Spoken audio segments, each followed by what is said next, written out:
In this video, we're going to walk through some of the new features in magplus's recent 4.1 release. We've got some really great new creative things happening in this release, so I'm going to show you how those work and how to take advantage of them. First, I just want to show you what these are going to be on the iPad itself, and then we'll jump into Indesign and see how these are actually used. The first one I want to show you is something we call dual layout. Now, traditionally in a magplus layout, you could handle both orientations by doing one design and using something we call pinning to move objects automatically. Let's take a look at what that looks like. So here you can see if I rotate my device that my objects, like look at that little arrow over in the corner, just moves over to the right. That's a really great time-saving option, but sometimes you really want something different to appear in each orientation, maybe a different crop of a photo or just an entirely unique layout that takes advantage of that different screen size you now have when the user turns the device. That's where dual layout comes in. So now watch what happens when I rotate my device. You'll see now it's not just objects moving, but it's a completely different layout that's being presented, and it happens almost instantaneously when the user turns. So that's done using master pages in Indesign, and we'll get into that feature in a moment. I want to mention the way that I'm showing you these things here is through an app that's called Reflector App. And it's a really great way to mirror what's on your iPad on the screen of a computer itself. It's really useful for doing demos and showing things off. So that's what I'm using here. I'm going to jump back to the table of contents, and I also want to mention this MIB, this issue that I'm showing you here, is something we call design examples. I'll show you the cover. This is available for download within the reviewer itself. It's also available out on our website in the support area, and all of the InDesign files that you see here are available for you to download, play with, mess around, push out to the device. It's really a great starting point that our creative directors here have come up with to show you how these various features actually look in InDesign and how you put them together. So definitely take advantage of this out on the support site. So I'm just going to jump to the table of contents so I can show you some of the other things I'm going to show you today. One of the other things we're pretty excited about in this release is we've taken some of the features that you could do in magplus but that required HTML to make happen and built them directly into the plugin itself. It just means that you can use these features in a much faster, easier way. One of those is something we call pan and scan, or maybe scrolling in a box is another way to think about it. So here you can see a layout. At the bottom I've got this sort of panoramic photo of a mountain. And what I want the user to be able to do is to swipe this left and right, like you can see here, to be able to freely swipe this as they want to see the rest of this photo here. This also works vertically as well. So if we go here and we take this text, sometimes you want this scrolling text in a box. Now that's different than the A layer in magplus, where it's the whole layer scrolling over the top of this background image that you see here on the B layer. This can work on either layer, and this is simply scrolling inside of a box called panning. It's literally the check of a box in the Indesign plugin. A lot of time saver there over the old HTML method of doing things. Similarly, pinch and zoom on an image. Now, magplus, I should mention, has always been a platform for doing custom design. So you've never been able to just simply pinch and zoom an entire page, because it's really not the experience that we're hoping you create with our tool set. We're hoping that you can use the InDesign tools to make an image, or a layout rather, that looks great at the screen size when you get there, as opposed to maybe just taking your print PDF, squishing it down for the screen, especially the mini like I have here, and then forcing your users to pinch and zoom around. Now, you can do that with this new pinch and zoom feature if you like, but what we're really hoping people use this for is the ability to pinch and zoom inside of an image itself. So when you have these really beautiful images, you want people to zoom in and see great detail on them. That's really what this pinch and zoom feature is great at. So you can build this in anywhere you want, and again, it's as simple as a checkbox in the plugin. You used to have to use our HTML feature builder to do this. Now you can do it directly in Indesign. One of the other things I want to talk about is pop-ups. We've done some really nice new features with the pop-up feature that we have. One is the transition, so let me jump over here. Traditionally, when you did pop-ups in magplus prior to this release, there was only one, what we call a transition, basically the visual effect by which that pop-up appears. That's what we still have, and we call it default. So you'll see when I tap that, the pop-up appears. Now this is what we call a modal pop-up, where the whole background sort of grays out and the pop-up appears over the top of it. You can also do standard pop-ups where there isn't that graying effect. But I'll do this again, and you'll see as the text explains here, the pop-up will appear to come out of the center of the screen. You'll see where that grows. In this release, we've added a couple of new pop-up transitions. One we call zoom and one we call flip. So in zoom, you'll see the difference there, if you caught that, is that the pop-up appears to grow out of the hotspot that I tapped. In this case, I've made that hotspot the same size as the small image, so it just looks like that thumbnail is getting bigger. It's just growing right in front of me. That's zoom. Flip is pretty much what you'd expect. It flips around. Kind of a fun visual effect. Sometimes you can show interesting things with that. One of the other features we added is something we call pop-up groups, or radio groups sometimes, depending on what you want to call it. But it's essentially the ability to have one pop-up automatically close when the next one is tapped. And I think this layout here is a really good example of sometime you might want to do that. So you've got a single layout, you want to highlight some products, and you don't want somebody to have to tap the same pop-up to close it before they look at the next product. If I come here and I want to see the gloves, number 2, I'm just going to tap the gloves. Now you can see there my number 1 pop-up, the headphones closed, and the number 2 pop-up, gloves opened. And this works on any of the pop-ups that I have here. The great thing about this is that you can intermingle this with normal pop-ups on the same layout. So I could have one pop-up that was turned on and off by tapping the same button next to 3 pop-ups that were all part of the same group here. And again, dead easy to set in InDesign. There's a couple of other things that I'm going to show you out in the publish side, but we're going to jump to those at the end. Let me get into InDesign and show you how these features actually work. Before I do that, I want to make a couple of other quick notes. One, I want to just show you our support site. Many of you have already seen this if you're watching this video, but it's always worth repeating because we put a lot of time and effort and love into trying to get all the relevant information we can out on the support site. So we keep a new section here we call releases and patches. So every time we have an update to the system, we're going to put an update out here. You can see we updated this last Friday. We'll probably update it again today. Saying all the known bugs that we have, new things that are coming, new maintenance releases, etc. And any of these forums you can subscribe to, so you can get an announcement, get an email sent to you as soon as we change something out here. The other thing I wanted to point out is the video tutorials section over here. All of the things I'm about to show you in this video are broken up into smaller and slightly more detailed tutorial videos. So if you want to see how to do the panning or the pinch and zoom or the dual layout, just come out here to the tutorial section of the videos and you'll see individual shorter tutorial videos on each one of these things. So you can see the dual layout, which we're about to show, has its own feature out here. This one's probably about 10 minutes long or so, 3 minutes long actually, it's really short, that'll show you just how to do that feature. So definitely a good resource to take advantage of these tutorial videos. You don't have to watch this whole long one again in order to get these tips. This is just to kind of give you a taste of what's in there. Go dive into these for more detail. Now let's jump into InDesign and I'll show you how to take advantage of some of these interesting new features. So here you can see I've got the layout for dual layout in front of me. And you'll see instead of the normal magplus template, let me open that up just to show you what that looks like. So when you install magplus, your templates are always going to go into a folder in applications called magplus, and then into magplus templates. And here you see all the devices we support, so you can always get a pixel perfect template for any device you want to design for. We'll just do the iPad here since I'm using my mini. And you'll see there's 2 templates in here, the magplus template that you do all your normal designing on, and then the special table of contents templates for that pop-down TOC. If you don't know what I'm talking about, there is another video specifically about this TOC out on the site. I'm going to open up the regular magplus template, and I'm working in CS6 here.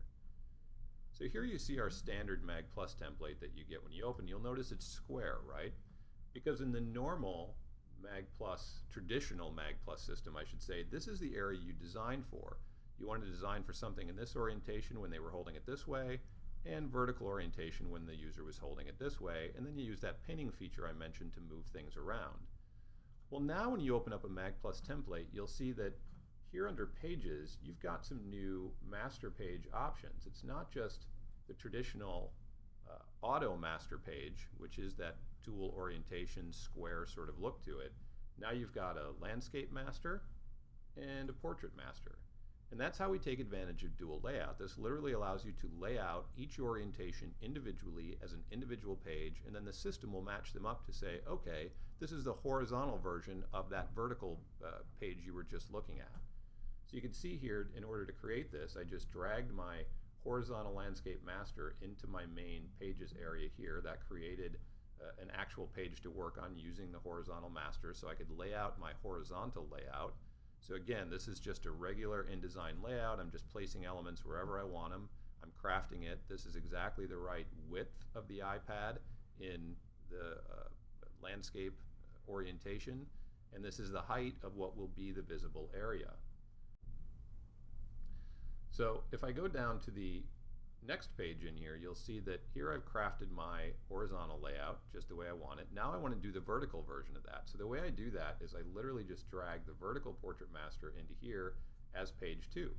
So you'll see if I scroll down, my page 2 here is a vertical portrait master. So here you see I've got my vertical layout. That's the same version. So what the system does, let me pull this down a little bit, and you'll see there's 2 pages in here, right? There's a horizontal and a vertical. The system will now line this up and say, all right, the first horizontal that I encounter and the first vertical that I encounter, I'm going to assume that those are versions of each other. So when I rotate the device looking at this, I'm going to see the vertical version. Let's pop back onto the actual device and look again at how that actually works. Let me turn back on my Reflector app so you get the mirroring happen here. And let's just pop back into our dual layout.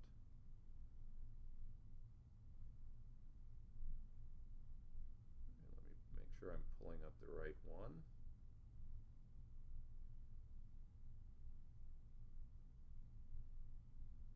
Okay, let me pull up Reflector app. Here you go.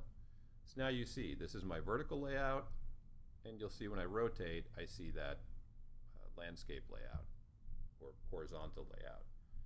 So that's really simple feature to take advantage of. You literally just drag in new master pages into your main pages area here, lay out the way you want to. You can have multiple vertical, multiple horizontal. Let me show you what I mean here. So let me pull in a second horizontal page. I'm just going to drag this. I just grab this landscape master. I drag it into my area. You can see it creates a page 3 right here.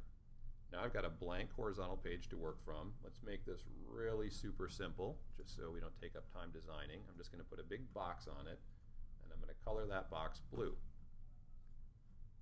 And now I go out to my settings and line up with my iPad. It's going to find my iPad because I'm on the same network here. That's mine, Michael's iPad.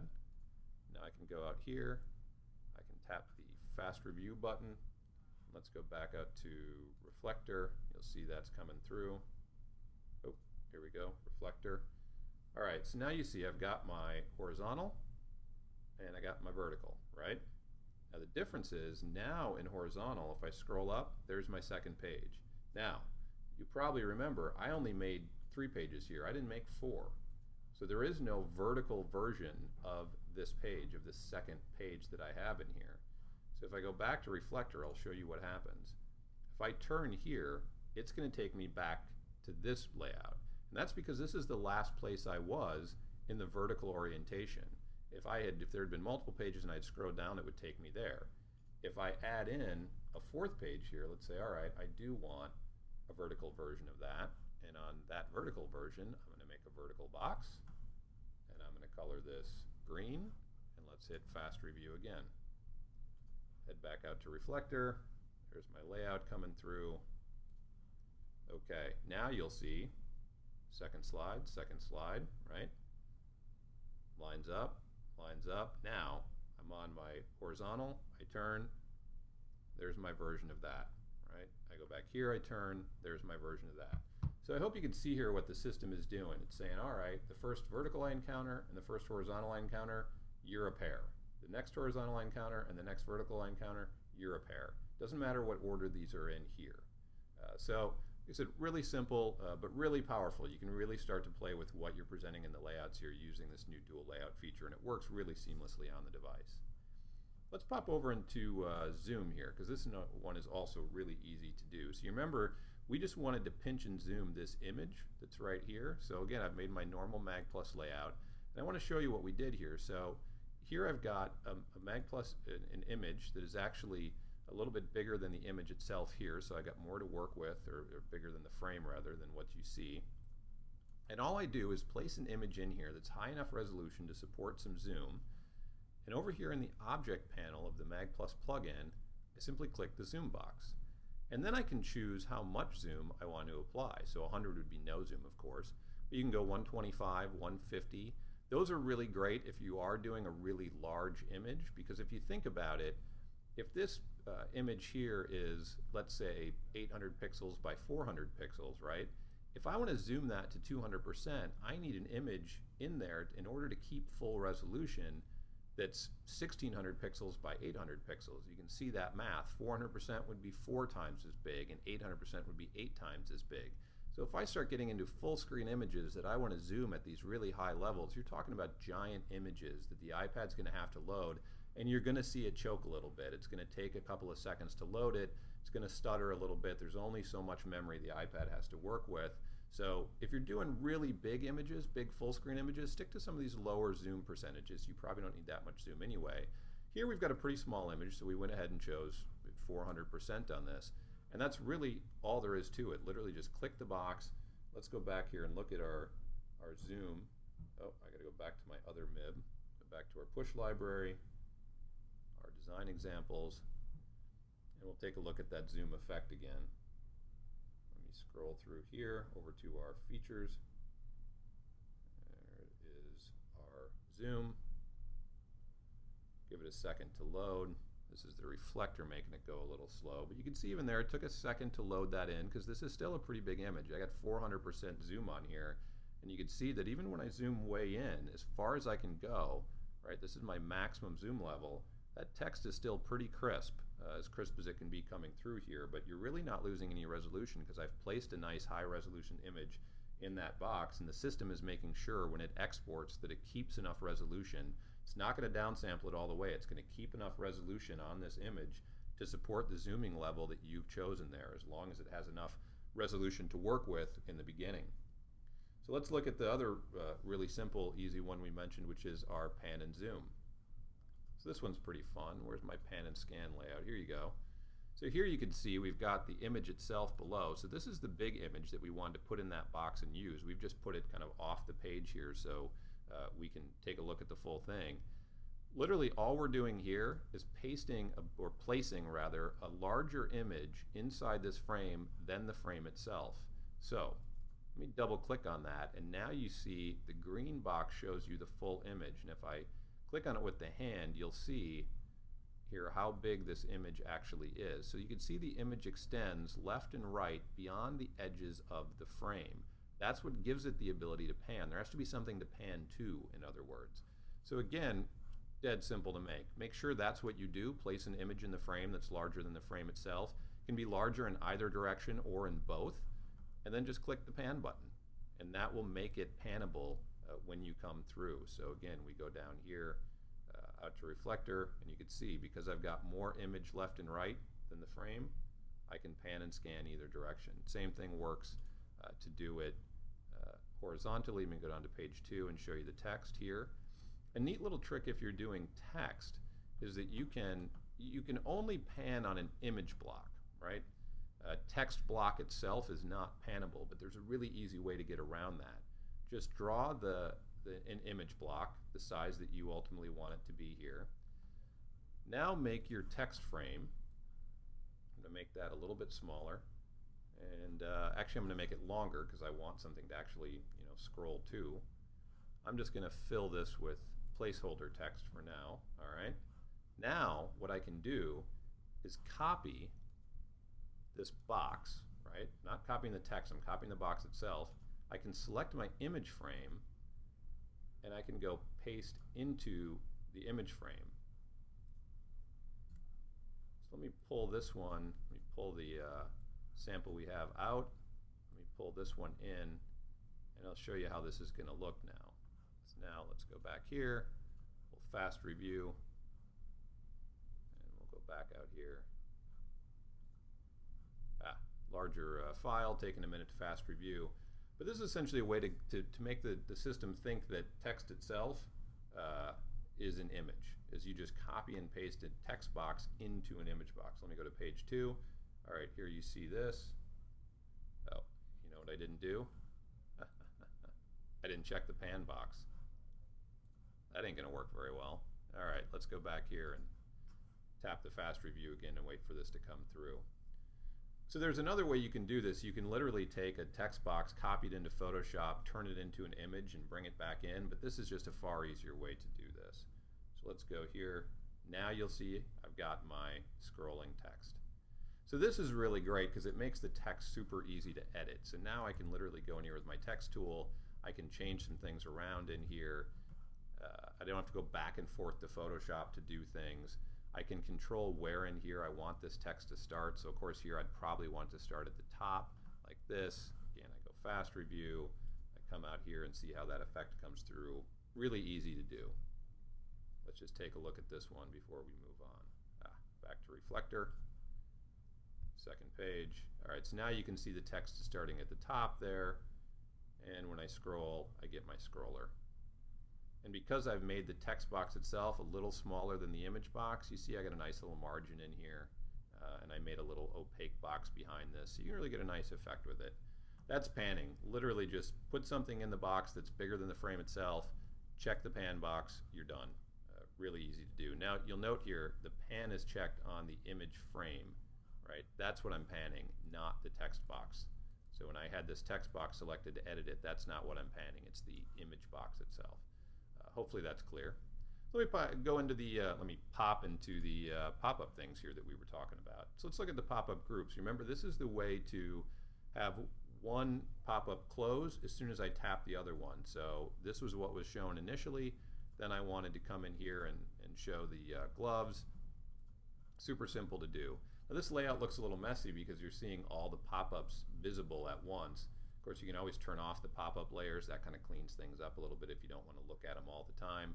Here, what we're popping up are actually big groups. So you can see I've got the watch grouped with this little text box about the watch. You can always pop up a full group. That makes it kind of easy to control the layout. So really simple to make pop-up groups. All I've done here is make pop-ups the way I normally would. So I'm putting an image, or in this case a group, on my pop-up layer. I'm making my clickable area. So let me go back here. Here's my clickable area to trigger that. Oh, sorry, getting a little frantic here. Here's my clickable area that triggers that pop-up. You can see I have a pop-up set here. I'm pointing to this pop-up. It's called 3pop. All right, so here's my pop-up 3pop. I did the /open. You don't really have to. So all I do to make this part of a group is now you'll see when I have the actual pop-up itself selected, not the hotspot, but the actual pop-up itself selected. I've chosen pop-up here, right? I'm going to get this new field down here called pop-up group. And all I have to do is give this a name. It can be any name you want, whatever makes sense to you, whatever's clear to you when you're looking at your layout. Here we've called it pop group. So now if I choose another one of the pop-ups from here, let me scoot this one out of the way, pick another one. So here's my first pop-up. I just put pop group in here. So literally all there is to it. Select the pop-ups you want to be part of the same group and just give them the same name down here in pop-up group, and then they'll act like a group. You'll tap one, the next one will turn off. You want some other pop-ups on here that aren't part of the group? Fine, go ahead and just make new pop-ups and just don't give them a name. You can have as many pop-ups as you want to be part of a group. You can have 25 in there if you want to. They'll all behave the same. Really easy. Likewise, let's go to the pop-up transitions. I hope you see a theme here. All the things we've brought in are not terribly difficult to implement. It's literally checking a box or writing in a name. Same thing with the pop-up transitions. So here, let me turn on my pop-up layer. You can see one of the actual pop-ups. Now you'll just see a new pull-down menu here when you do a pop-up. So I'm in my object type pop-up here. And I have pop-up transition. I got default, zoom, and flip. And you remember what those look like when we put them through. So again, really simple thing to do. Just use the pull-down to pick whatever effect you want. Let me show you one other thing here that I didn't show you on the actual device. Let me pop out here back into, let's go to our reflector. So we added a new kind of, oh, I got to turn back on my reflector. Here we go. Mirroring, here we go. All right. So if you've used, let me go back to my design samples, Bing. If you've used magplus before, you know that you can embed audio files, dead simple to do. You know, you literally just pick an object. Here you click the add audio, point to the audio file you want, bang, you're in. What we added in this one is a new kind of audio file. So you still have your traditional audio, right, which is going to play, so song, whatever you want to be.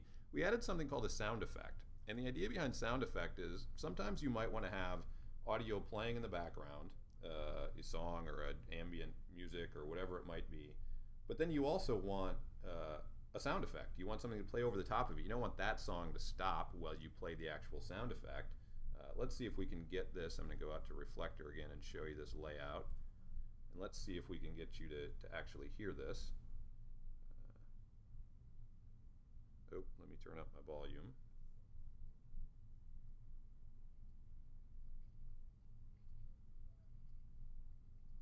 So hopefully you can hear that there. So we've got a background noise. We've got the background noise of the horse actually galloping. And then we've got the little whinny over the top of it there. So let me turn off that sound effect there in the background. So there's actually a couple of things going on here that are new to 4.1 that are pretty interesting, and again, really easy to implement.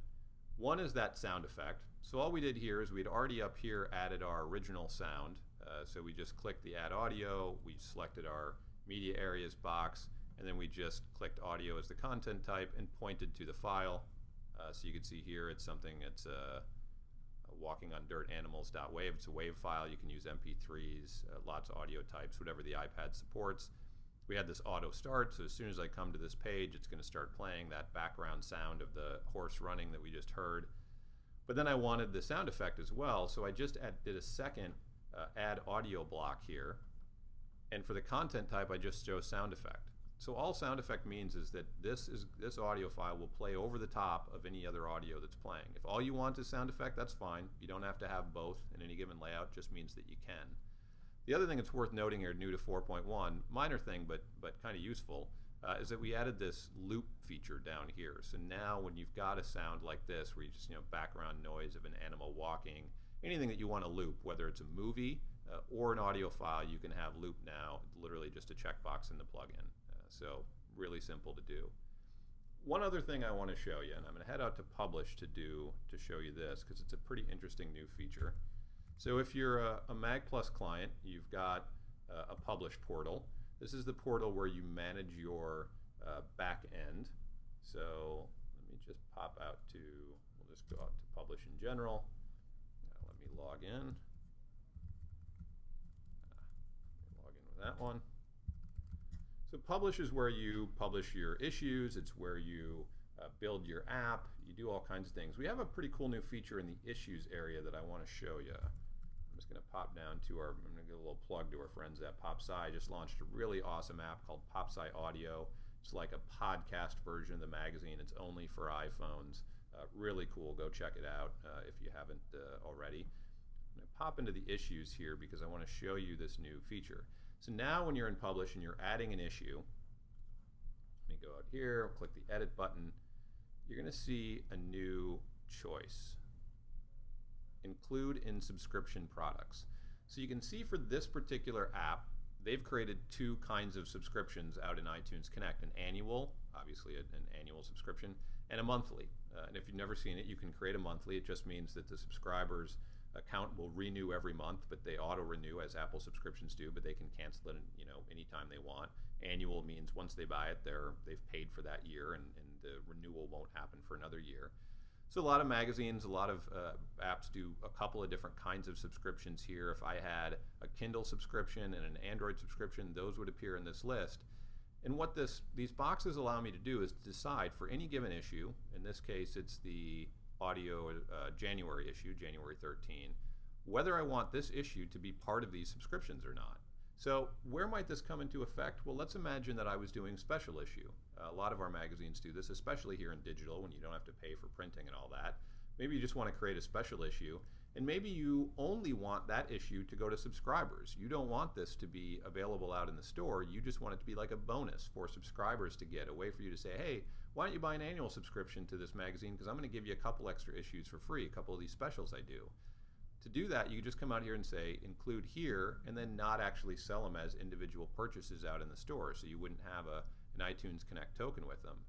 Likewise, you could say, I've got this special issue, but I only want annual subscribers to get it. I don't want the monthly folks to get it. I don't want to incentivize people to subscribe monthly, so I just uncheck this box. And it means that people who have an annual subscription would see that issue show up, would automatically download for them if you're in newsstand, but the people on monthly wouldn't see it. They either would only see it as an individual single issue purchase if you allowed that, or if you don't have that, they wouldn't see it at all. They wouldn't even know it existed. So it's a way to either exclude or include particular issues from your subscription products. We hope people will use this to really start to get creative about the offerings that they have. Sell single issues on their own, so they kind of have their own user base to them. Really great when you want to show sponsors how much revenue a single issue has made, or how many individual downloads or purchases it got. Or incentivize people to subscribe by giving them some special issues, some extras that are only available there as part of the subscription. So that's a relatively quick look at what's new in 4.1. Again, head out to the support site. You'll see all the videos out here for how to do these things. You're going to go into a little bit more detail, show you a few more things about them. You have any questions, you can always hit us out on the support site, support.magplus.com. We'll get back to you right away. And that's it for this video. Have fun with it.